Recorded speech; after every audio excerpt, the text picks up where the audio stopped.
Hello, everybody. We are live, and this is my review on D4.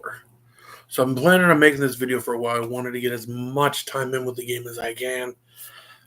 So before this, we did the episodes of the all the action RPGs that I considered like Diablo. So we did those first. Now we're doing this. I spent a little time, so that's why there was no episode in June. There was no episode in July. Because I wanted to get as much content out of the game as I possibly could. So this is going to be reviewing the story, the gameplay, season 1 as well, and the classes. So first off, let's start with the story. Now in the beta we only got Act 1. But the game progresses in such a way, I think this is the absolute best story in any action RPG. Most action RPGs, I can't really tell you. Like Path of Exile's story doesn't really bring me in and make me remember all that shit. Grim Dawn is a good story, but not like this. This is beat for beat, and it pulls you in directions that you normally don't go. And it creates, with the void of D3, basically killing off Deckard Cain, fan favorite character, and the and in this one not having Tyrael, you take away two prominent characters in the series. So you have Lorath, who is a great character in here, kind of different from the last time you saw him in Reaper of Souls. You have Lilith, who is a really good character, like very not one-dimensional. Lilith has a lot of different sides and aspects to her personality, why she's going through everything. You have Inarius, who, for his very short time in the game, and that's one thing that's got to be stated. All the trailers, everything was like Inarius versus Lilith. I think Inarius is in the game, his scenes, for a total of maybe 20 minutes. Like, there's more talk of Inarius than he's actually in there. He's in, I believe, 2 cutscenes in the entire game. So he's not what I would call a big point to the game. It's more about Lilith and her quest to try and get to steal her dad's powers. Is basically how I would put the game. But you got a lot of nods to Diablo lore, being able to see the statues for Diablo and Baal. Now, not having Diablo in here is kind of a departure, because it really boosted up a character that hasn't spent a lot of time in the games, and that's Mephisto. Mephisto is in the game. Spoiler, he's the wolf. And then you get more with him. And then as the game progresses, you actually see that Mephisto means more to the story than you actually think when you're first playing the game. So the story is very good, beat for beat. All the acts, even Donan in there. And then being able to interact with different tribes. So you can go by Ked Bardu and deal with the barbarians. And it's cool to actually see a barbarian tribe. And then to go to Toradora to go and see the druids, who have not, the druid class has not been present since D2's expansion. There's also areas you can go where there's monks, there's crusaders, there's references to monks, crusaders, witch doctors and demon hunters in this game. So, for all the classes that they could bring in later on, you could see a paladin, a crusader, a witch doctor, a demon hunter all come back. It could be pretty cool. You don't really know where they're going to go, and there's a lot of beats, and there's areas that you don't go to in here that the map is big enough that they could actually add in. Like, the way the game ends, the next step is the primevals are let loose. And that's really cool that this game is almost a build up to the return of Baal, Mephisto, and Diablo. So Mephisto's out, but it's basically insinuating Diablo is already out and about, which is cool. What I'm hoping with Diablo is he takes more of the form that he did in D2, because his look in D3 to me was really fucking stupid. He was very thin and frail and looking, and I didn't care for it. I like beefy Diablo, basically. So where it ends, it sets up for Lut Ghislaine. And I do think that, because they did say down the line we're going to get story expansions. So there's seasons and there's story expansions. Story expansions, I'm pretty sure we're going to get Tyrael back. Because Tyrael isn't, they don't say he's dead.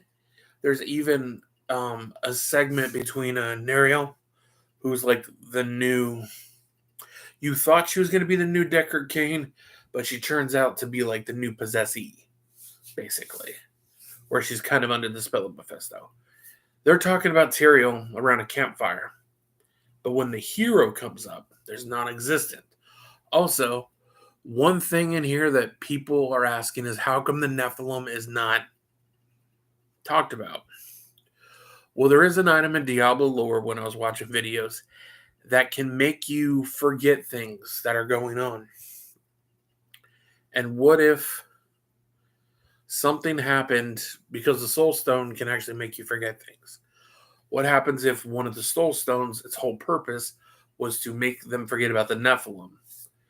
Because the Nephilim could still be out there. You just don't know about it. Or you could secretly be the Nephilim and not know. But there's no reference of them at all. There's no reference about what happened in D3 except for Mathiel destroying half the world. And you can see that. There's certain areas you go to, and there's places that are from D3 that you can see. There's also like places where waypoints used to be, and they're all crushed and destroyed. Now, that's the story. So I give the story a 10 out of 10. Perfect. Gameplay. The gameplay is it's in between D2 and D3. The combat. It's fast and it's not fast. But one big gripe I do have. Okay. So we're going to start getting into some of the negatives I have with the game. But far from none, I love this game. I've spent tons of time with it. I play it almost every day. So, one problem with this game is when they show you the skill tree, it looks like you have more skills than D3, which is bullshit. You only have, and they're like, oh, you have unlimited potential for builds. No, you don't. Let's take the Druid, for instance. You can either do like a lightning type build, you can do a minion build, werewolf, werebear. That's it. You don't have as many options to do things as you think. There's not that many skills. We're going to go back to the Druid because they are the class that no one's been able to play since the 2000s, since early 2000. 2000 to 2001 is when you're able to play the druid. You have less companions in this game than you did with a game that came out 23 years ago. That's an issue I have. You don't have a lot of variety that you can do. And there are certain classes that to me are more powerful than other classes. Like the rogue is 100% like way too powerful. I played all the classes, and the way that I would really put the classes is you have the rogue, top tier. I'm not the biggest fan of the class. I finally found a build that I like, which is, I believe it's puncture and with poison damage and some traps.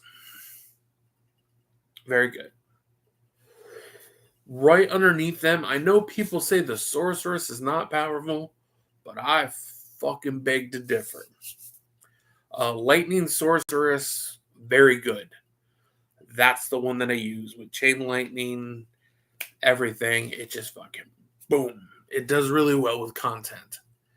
From there, I would put the necro. I would put the barbarian next. The barbarian is. This is also before the patch comes out. The barbarian's good, but it's not good. Its leveling is very grindy. But I also don't use whirlwind. If you use like double swing, not double swing, but frenzy, death blow. I don't really use shouts that much. I do like upheaval because upheaval does remind me of what I think is the best like barbarian type build for me in Path of Exile, which is Sunder. Sunder and upheaval are pretty much the same. But then I would put the necromancer. Now the necro normally I don't like necromancers in games normally. But this one there's either the blood build that I've done. There's the bone spear build. You really can do pretty well. Druid's at the fucking bottom of the barrel for me. I know people try and make say, oh, if you use werewolf with shred, that does really well. I'm like, okay. If you use earth skills, now the reason people are saying these are good builds is, but what you have to do is you got to get the right aspect from the right legendary. And I'm looking at this straight of a point of you jumping in playing and you finding things as you're playing based on the skill tree, not based on aspects, because we're going to talk about that next. But if you take away the whole aspect part, it just doesn't work. Drew, the biggest example, I was talking to my wife about this when we were playing, because she plays too, and she has an ice sorceress, she has a necromancer, and she has a fire sorceress. We were playing on the original campaign the first time I was playing it, and my level 50 at the time druid, who had already beaten the campaign, was doing the whispering trees, everything, had all legendary gear, was weaker and could not do content on World Tier 1 that my barbarian, who was a level 32 on World Tier 2, could do. The barbarian just laid into it and was destroying content where the druid could not. And that's why I don't think the classes are balanced. Now, people are going to talk next about, well, what about aspects? Okay, aspects. There are some good aspects that you can use. Season 1 introduced, if you have the poison creeper and use the poison creeper, there's a chance for landslide to trigger. There's also if you get the right aspect, you can make it where when you use trample as a druid, landslides will just come out of the ground. That's a good aspect. So the aspects are good, but I'm completely looking at this from what if you don't find the uniques you're looking for? What if you don't find the legendaries you're looking for or the gear? It is not guaranteed that you're going to find stuff where you're looking. You're not always going to find what you're trying to get unless it's a dungeon that has what you need. Because there's also I found a aspect for the rogue playing in season 1, and that had to do with every third strike it does poison, and then I would imbue the poison and then do that, and then it would trigger more poison. So there is stuff that you can do, like aspect wise. The hell tides are fun. I don't like PvP because it doesn't matter what happens. You could just be walking through the fields and you can get destroyed by there's level 70 people that just wait for the lower level people. So I've never fucking liked PvP. Think it's fucking stupid, especially in a game like this. I think PvP is dumb. Partying up is, I would probably say, is good. My wife's done partying up with people. I don't. The only people I play with is I play with her or I play with myself. I don't party up with people. People always try and invite me, especially after Legion events, and that just doesn't happen. So let's move on to the season 1 mechanics. I hate the season 1 mechanics. What I was hoping for was like a mini story beat. So, but what they did is they did more of like a Path of Exile thing. And they picked something really dumb, which is these hearts. Now, I get it. These hearts are supposed to make you stronger. All I'm finding is fucking garbage hearts. To me, that is not a good beat. That is not something you want for your first season. So many people don't like this. Now, I'm not going to be like those D2 hate people that came into the game, crapped on the game because it wasn't like Diablo 2. I'm not going to be like that. What I am is I don't like this season mechanic. And I think they didn't think it through of the first season. What we're going to do is we're going to go into these tunnels, find these hearts, and they're just like aspects. Yes, they added 32 more aspects through the season journey, but it doesn't really add anything to the game if you don't want to search for these hearts. And to get the best hearts that actually make a difference, you have to be playing on tier 3 or tier 4. Now, one thing, I'm coming from the people that don't always like to play on the hardest difficulty. I've been playing the Diablo franchise since I was fucking 13 years old. I am 38 years old now. I don't always want to play on the hardest fucking difficulty in order to experience the story. Experience like the season. Why would I do that? I really don't want to do that, and it makes the game not fun. Like at all. So I had to take a break from the game because I'm like, all I'm doing is trying to collect these hearts. And then you have to do strongholds. And then sometimes the strongholds are a higher level than you're supposed to be. And it's just not fun, this mechanic. There's sometimes Path of Exile has mechanics I don't like. So in order for me to see, are they going to improve this, is I gotta wait till October. Till season 2. And with all the stuff that's been going on lately, do I think this is a dead game like people are saying? No, because tons of people are on here all the time. Diablo 4 is not a dead game, but it does have some issues. And the issues are that for season 1, they did not think it through on what people actually would want to do in a season. A lot of people wanted more story, but you're not giving us story. You're giving us kind of this weird thing to do, and most people just don't like it. And then there was that big patch fiasco where they nerfed half the game.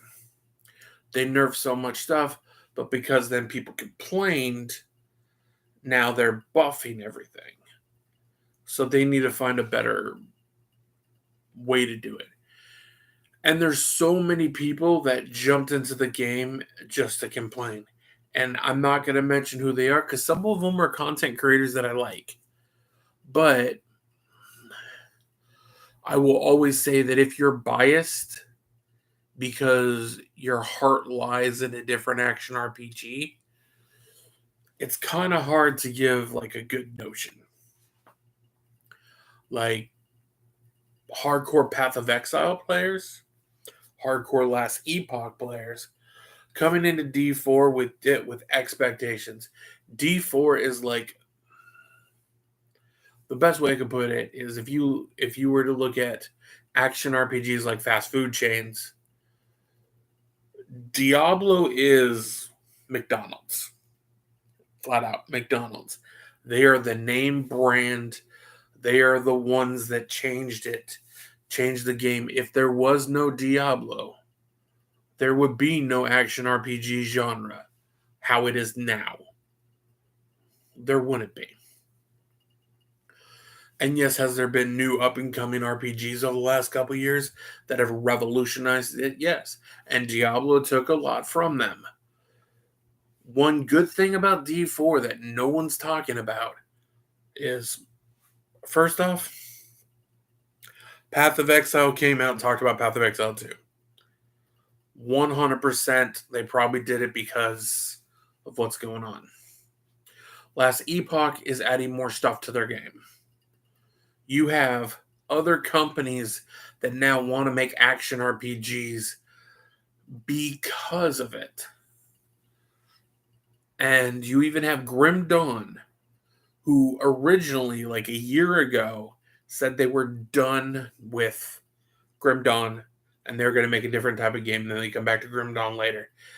They basically insinuated they're making a DLC for Grim Dawn, which is great. It's great that that action RPGs are so successful. The other thing that people got to realize is the Battle Pass. Now, before this game came out, everybody said the Battle Pass in D4 would be just like the Battle Pass in Diablo Immortal. Diablo Immortal is all about taking your money, making you spend shit that you don't want. Diablo 4, it's all cosmetics. There is nothing in there that is not a cosmetic. There's cosmetics for your horses, weapons, everything. I'm not really a cosmetic person, so. And I did only have the Battle Pass because the premium Battle Pass, because of the version that I bought of the game originally. So to me, the Battle Pass was a win, and I think it is fair to say Diablo Immortal should not be compared to Diablo 4 anymore.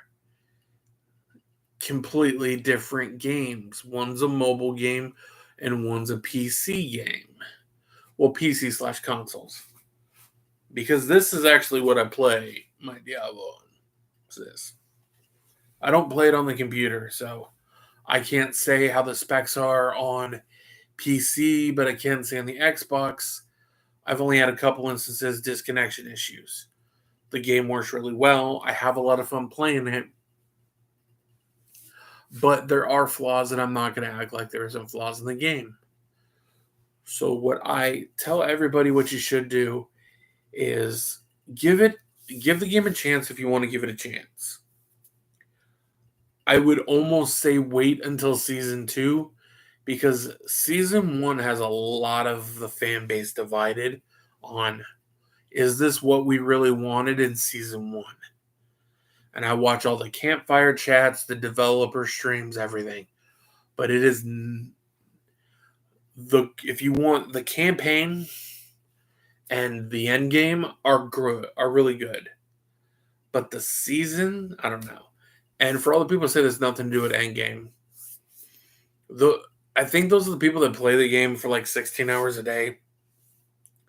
Because for a normal person who works 40 hours to 60 hours a week job, you have the campaign, you have the dungeons, you have the nightmare dungeons, you have the whispering trees, you have legion events, you have world bosses, you have renown, you have all this, you have hell tides that you can do, you have PvP. There is so much to do in this game. There's a lot, but like I said, I just wanted to, before I came in here and talked about the game, I wanted to give myself ample time. So I did this review for D4. It will not be the only review for D4 because I would like to make videos based on the classes and builds that I'm working on. I think right now I have like 8 different characters, but 2 of them are in the Eternal Realm. I delete characters and then I put them back in. So this has been my review for D4. And coming up soon, I will be doing a review for Atlas Fallen. I am very interested in that game, and that's going to follow under the action RPG banner that we're doing. Action RPGs is not just dungeon crawlers, but it's like a wide variety. I might even try and squeeze Mass Effect into there because it is an RPG. It is action based. So I might also do a review because that is, aside from Diablo, that's like my other favorite series is Mass Effect minus Andromeda. So I will talk to you guys all later. Have a good night.